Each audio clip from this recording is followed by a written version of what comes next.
Test 5, Section 1. A man wants to place an order by telephone for some office stationery. Listen to the conversation between the woman and the man and answer the questions. First, you have some time to look at questions 1 to 6.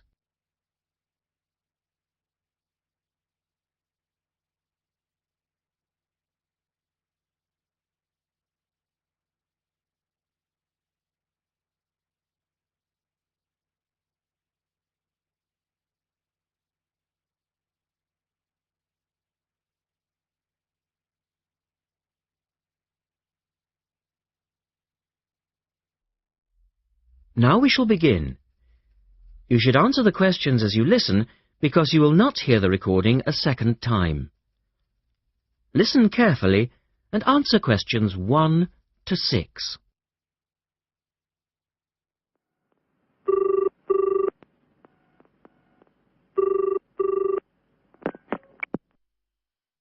Thank you for calling Millennium Office Supplies. If you would like to place an order, please press 1. Your call has been placed in a queue. A customer service operator will be with you shortly.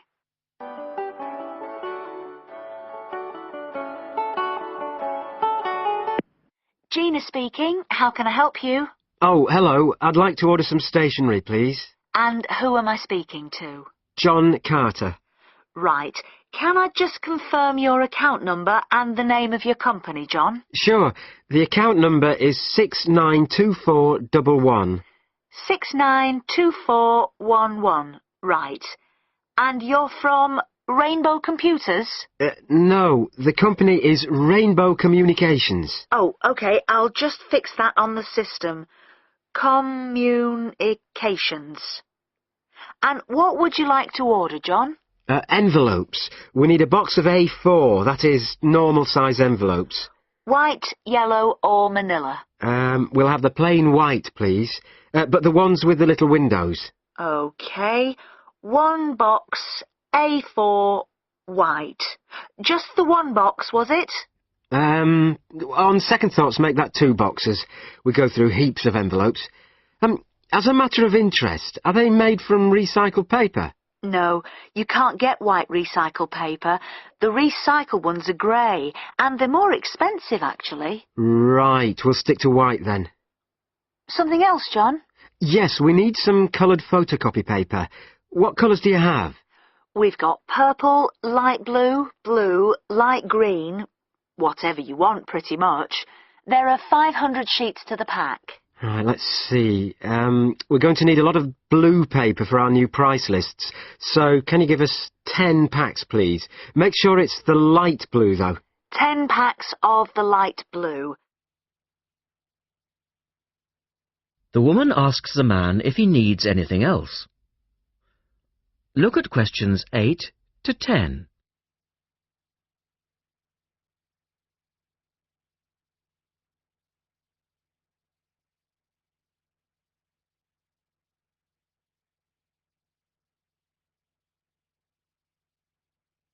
Now listen to their conversation and answer questions 8 to 10.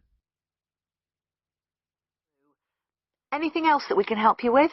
Let me think. What else do we need? I'm sure there was something else.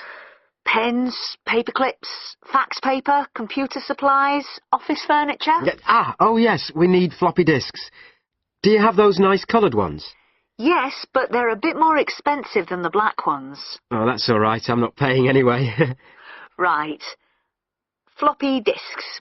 And what about diaries for next year? We've got them in stock already, and it's a good idea to order early. No, I think we're all right for diaries. But something we do need is one of those big wall calendars. You know, one that shows the whole year at a glance. Do you stock those? We certainly do. OK, can you include a wall calendar then, with the other stuff? Just make sure it's got the whole year on the one side. Sure. And do you have a copy of our new catalogue? No, I don't, but could you send one? Yes, I'll pop one in with the order. You'll find it a lot easier to remember what you need if you have our catalogue in front of you next time. Yes, good idea. And when can you deliver this? Should be with you tomorrow morning. Can you make sure that it's not after 11:30 a.m? Because I have to go out at 12. There's only myself here on Fridays. Fine. I'll make a note on the delivery docket that they should deliver before 11:30. Thanks very much. Thanks. That is the end of section 1. You now have half a minute to check your answers.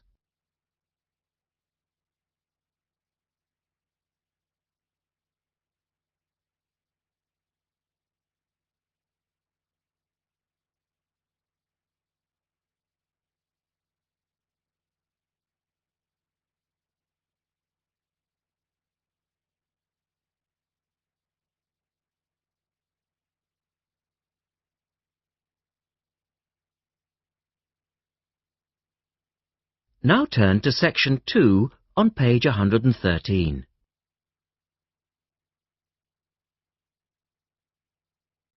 Test 5, section 2. You will hear a reporter talking on the radio about an artist's exhibition.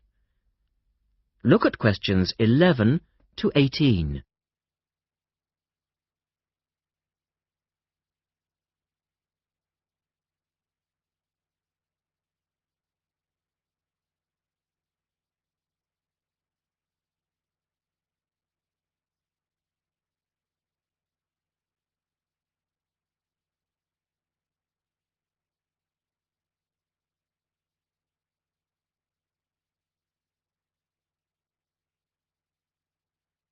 As you listen to the first part of the talk, answer questions 11 to 18.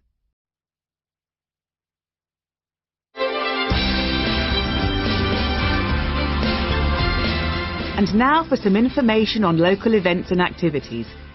A couple of announcements for art lovers and budding artists alike. First, a new collection of artwork is going on show to the public next month in the form of an artist's exhibition.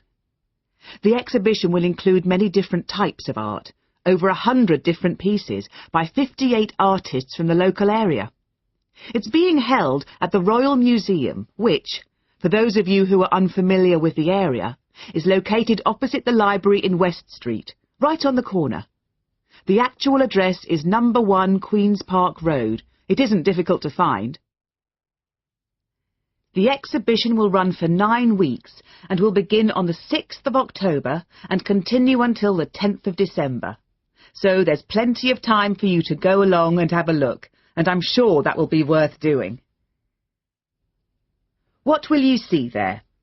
Well, amongst the items on display will be some exciting pieces of modern jewellery, furniture, ceramics, metalwork and sculpture. To give you some examples, local artist Kate Main will be there to discuss her collection of pots and bowls that she has made to resemble garden vegetables. They're the sort of thing that would brighten up any dining table and range from things like yellow cabbage-shaped bowls to round tomato-shaped teapots. Prize winner Cynthia Corse will also be there to talk about her silver jewellery, all of which she produced using ideas from the rural setting of her country home.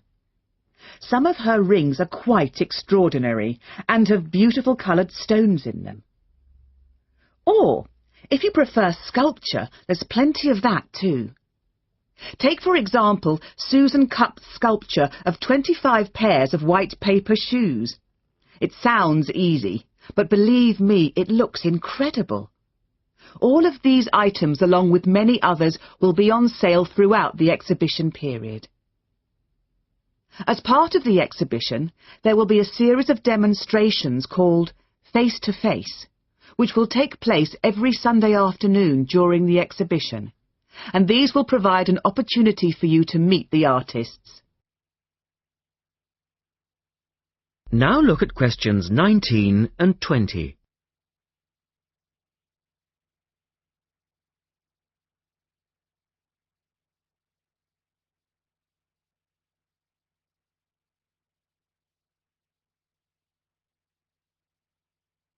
As the talk continues, answer questions 19 and 20.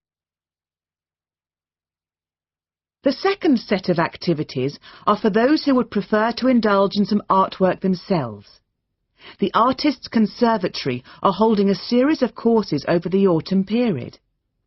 The courses cover all media and include subjects such as Chinese brush painting, pencil drawing and silk painting. All the tutors are experienced artists. Course sizes are kept to a minimum of 15, and there will be plenty of individual assistance. All the sessions offer excellent value for money and the opportunity to relax in a delightful rural setting.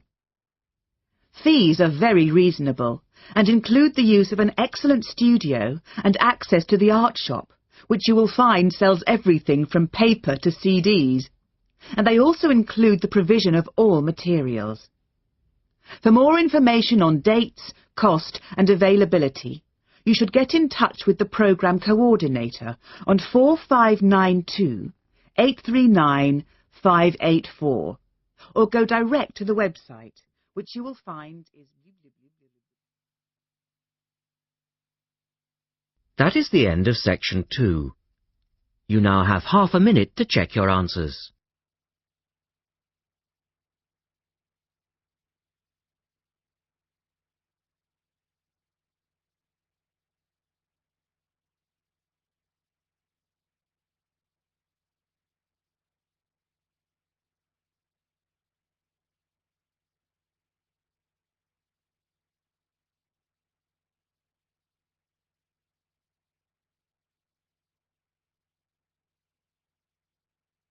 Now turn to section 3 on page 114.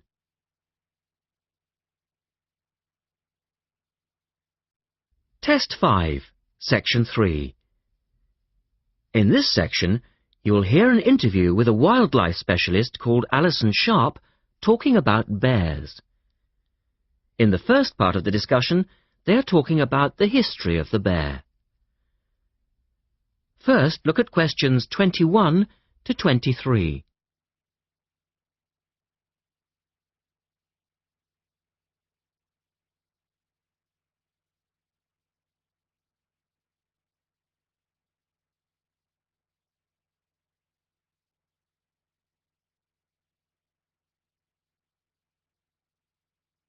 Now listen to the first part of the interview and answer questions 21 to 23.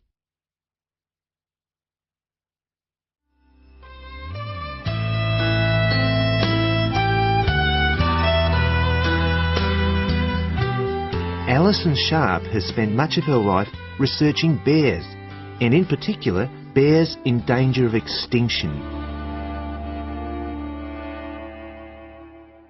She is the author of a recent book on bears, and we welcome her to the studio today. Thank you. Delighted to be here. First of all, can you give us a quick overview of the history of the bear family? Well, the bears we know today actually have as their ancestors bears which have been evolving for some 40 million years. We have fossils of the earliest true bear, and it's important to emphasize this because some creatures are called bears but are not. Such as koalas, for instance. Yes, exactly. Fossils of the true bear show a small dog-size animal with characteristics that show a blending of dog and bear traits. So the general belief is that dogs and bears were of the same family? Yes, that's the theory. And then we see the arrival of the early cave bear. We know from cave drawings that Neanderthal man used to worship this bear, and at the same time fear it. Understandable, perhaps. Yes, but they need not have worried because the cave bear only ate plants. Ah! In fact, the cave bear survived 2 ice ages, but then became extinct. In the second part of the interview, Alison talks more about the situation of bears today. Look at questions 24 to 30 first.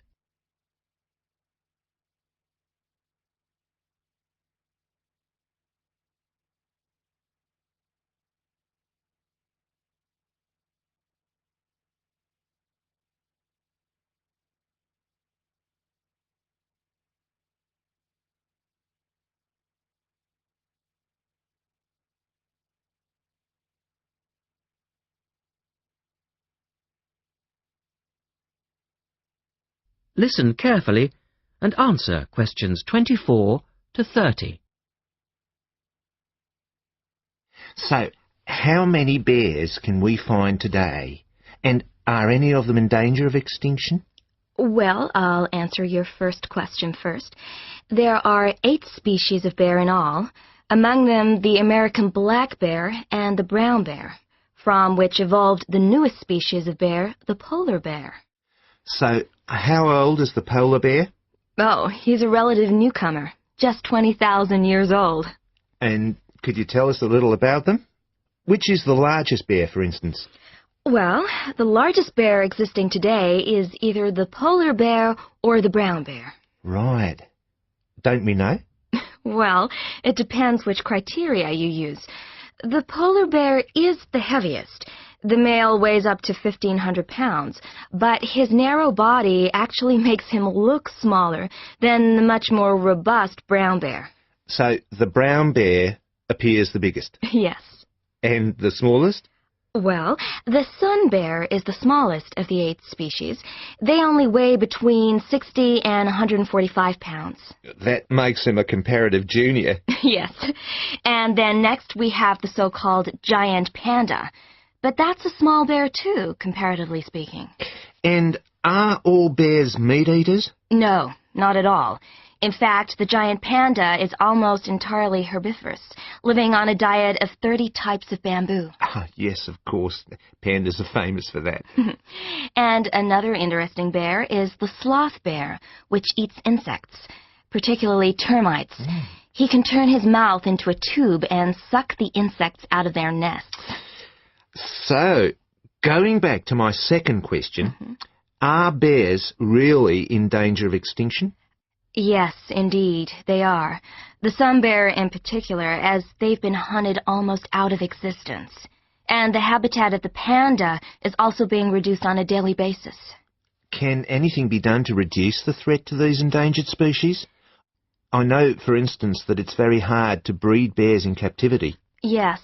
Well, I think that by raising people's awareness generally, we can reduce conflict between humans and animals, to stop the slaughter in parts of the world where bears are still hunted, supposedly in self-defense or to protect livestock, but often quite unnecessarily.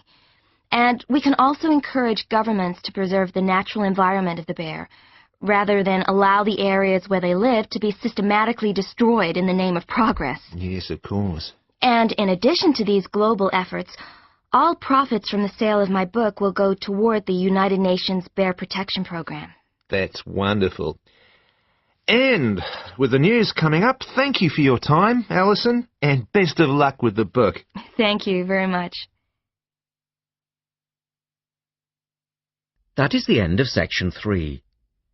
You now have half a minute to check your answers.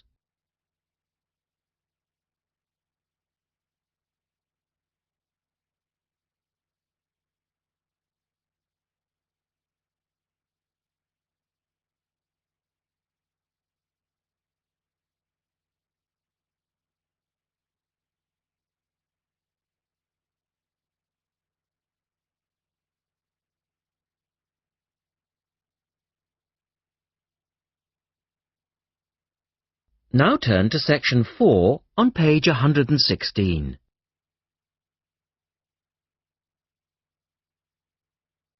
Test 5, section 4. You will hear a lecturer talking about the solar eclipse in history.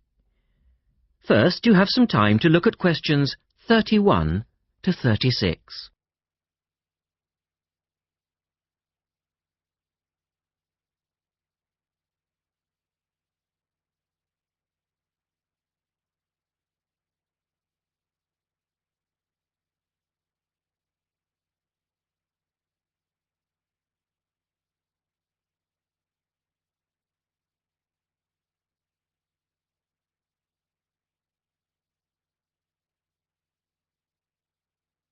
Now listen carefully and answer questions 31 to 36.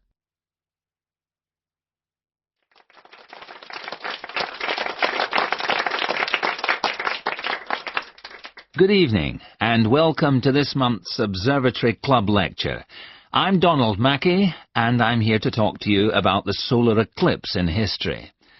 1,000 years ago, a total eclipse of the sun was a terrifying religious experience. But these days, an eclipse is more likely to be viewed as a tourist attraction than as a scientific or spiritual event. People will travel literally miles to be in the right place at the right time to get the best view of their eclipse. Well, what exactly causes a solar eclipse when the world goes dark for a few minutes in the middle of the day? Scientifically speaking, the dark spot itself is easy to explain. It's the shadow of the moon streaking across the Earth. This happens every year or two, each time along a different, and to all intents and purposes, a seemingly random piece of the globe. In the past, people often interpreted an eclipse as a danger signal heralding disaster, and in fact the Chinese were so disturbed by these events that they included among their gods one whose job it was to prevent eclipses. But whether or not you're superstitious or take a purely scientific view, our earthly eclipses are special in three ways. Firstly, there can be no doubt that they're very beautiful. It's as if a deep blue curtain had fallen over the daytime sky as the sun becomes a black void surrounded by the glow of its outer atmosphere. But beyond this, total eclipses possess a second, more compelling beauty in the eyes of us scientists, for they offer a unique opportunity for research. Only during an eclipse can we study the corona and other dim things that are normally lost in the sun's glare. And thirdly, they are rare. Even though an eclipse of the sun occurs somewhere on Earth every year or two, if you sit in your garden and wait, it will take 375 years on average for one to come to you. If the moon were any larger, eclipses would become a monthly bore. If it were smaller, they simply would not be possible. The ancient Babylonian priests, who spent a fair bit of time staring at the sky, had already noted that there was an 18-year pattern in their occurrence, but they didn't have the mathematics to predict an eclipse accurately. In the second part, the speaker talks about a number of scientists. Look at questions 37 to 40.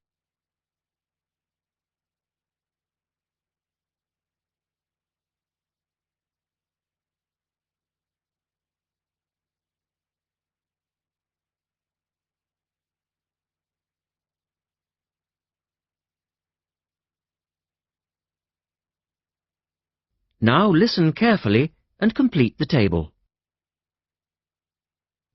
It was Edmund Halley, the English astronomer, who knew his maths well enough to predict the return of the comet, which incidentally bears his name, and in 1715 he became the first person to make an accurate eclipse prediction.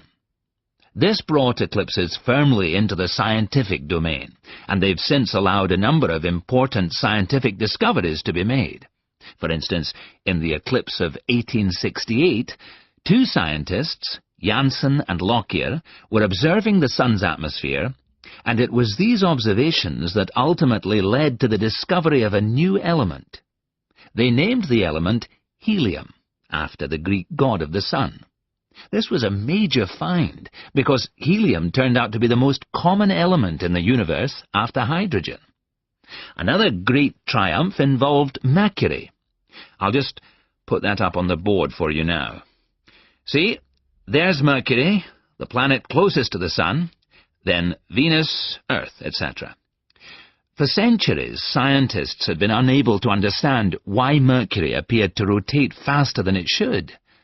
Some astronomers suggested that there might be an undiscovered planet causing this unusual orbit, and even gave it the name Vulcan. During the eclipse of 1878, an American astronomer, James Watson, thought he'd spotted this so-called lost planet. But, alas for him, he was later obliged to admit that he'd been wrong about Vulcan and withdrew his claim. Then Albert Einstein came on the scene. Einstein suggested that, rather than being wrong about the number of planets, astronomers were actually wrong about gravity. Einstein's theory of relativity, for which he is so famous, disagreed with Newton's law of gravity in just the right way to explain Mercury's odd orbit. He also realized that a definitive test would be possible during the total eclipse of 1919, and this is indeed when his theory was finally proved correct. So there you have several examples of how eclipses have helped to increase our understanding of the universe. And now let's move on to the social aspects, and I think you'll find... That is the end of section 4. You now have half a minute to check your answers.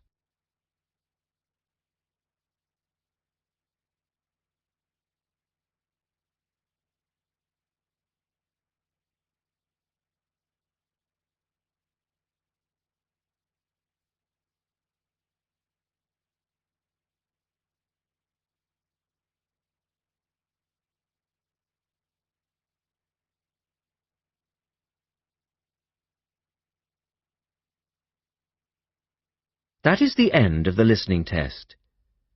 At the end of the real test, you will have 10 minutes to transfer your answers to the listening answer sheet. Published by and copyright Pearson Education Limited, 2001.